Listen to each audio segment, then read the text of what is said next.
Well, here it comes, ladies and gentlemen. We're out now, outside of the hangar, and what a great sight it is. A thrilling one. It's a marvelous sight. It's coming down out of the sky, pointed directly towards us and toward the mooring mast. The mighty diesel motors just roared, their propellers biting into the air and throwing it back into a gale like whirlpool. No wonder this great floating palace can travel through the air at such a speed with these powerful motors behind it. The sun is striking the windows of the observation deck on the eastward side and sparkling like glittering jewels on a background of black velvet. And every now and then the propellers are caught in the rays of the sun, and their highly polished surfaces reflect circles of gold. Now, a field that we thought active when we first arrived has turned into a moving mass of cooperative action. The landing crews have rushed to the posts and spots, and orders are being passed along, and last-minute preparations are being completed for the moment we have waited for so long.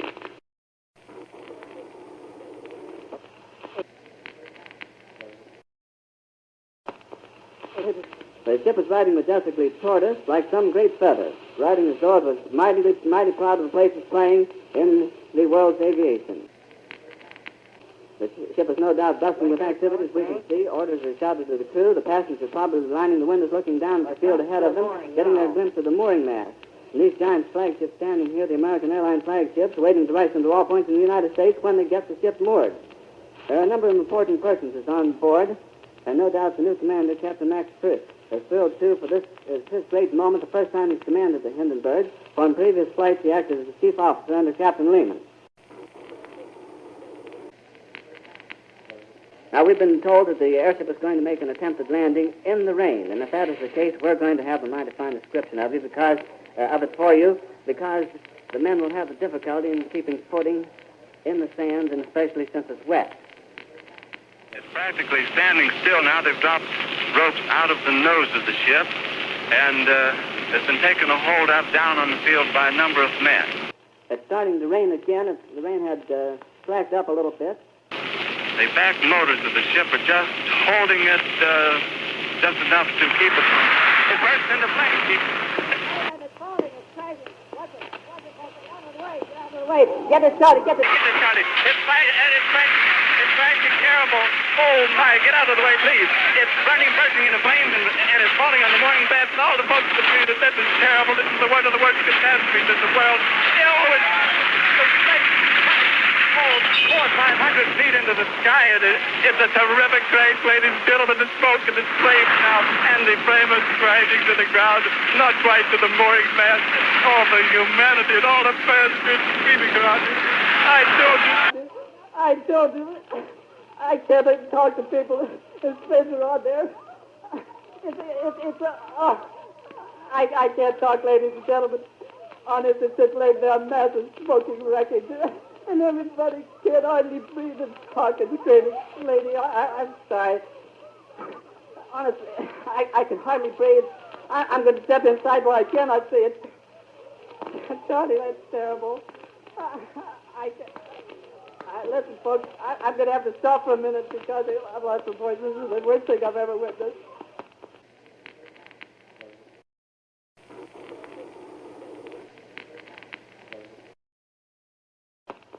Ladies and gentlemen, I'm back again. I've sort of recovered from the terrific explosion and the terrific crash that occurred just as it was being pulled down to the mooring mast. That's still smoking and flaming and crackling and banging down there. And I don't know how many of the ground crew were under it when it fell. There's not a possible chance for anyone to be saved. The relatives of the people who are waiting here, ready to welcome their loved ones that came off this great ship, are broken up. They're carrying them in to give them first aid and to restore them. Some of them have fainted. And the people are rushing down to the burning ship. The fire trucks have all gone down to see if they can extinguish any of the blaze whatsoever. But the terrible amount of hydrogen gas in it, just caused the tail surface broke into flame first. Then there was a terrific explosion, and that followed by the burning of the nose and the crashing nose into the ground, and everybody tearing back at breakneck speed to get out from underneath it, because it was over the people at the time it burst into flames. Now, whether it fell on the people who were witnessing it, we do not know. But as it exploded, they rushed back, and now it's smoking a terrific black smoke floating up into the sky. The flames are still leaping maybe 30, 40 feet from the ground, the entire 811 feet length of it. And now, friends, I want to tell you, I'm back here. I want to tell you that the wreckage is still flaming out there, but I have some very good news for you. I just came from the front of the building where they have set up an emergency station, and they claim that between 25 and 30, that is the estimate, between 25 and 30 are saved out of the wreckage.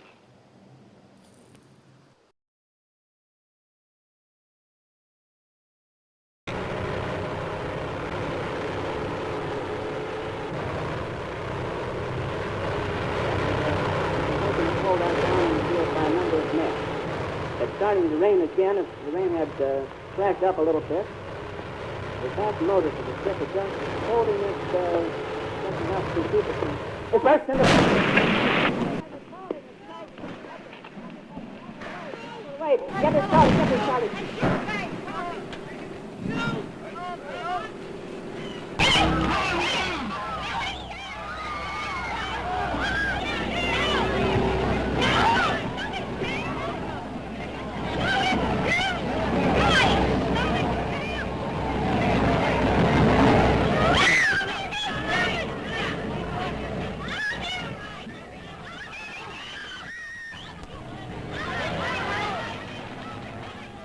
Rushing to the rescue, the heroes of the tragedy dash in, heedless of danger, to help the injured to safety, while others, beyond help, perish in the flames.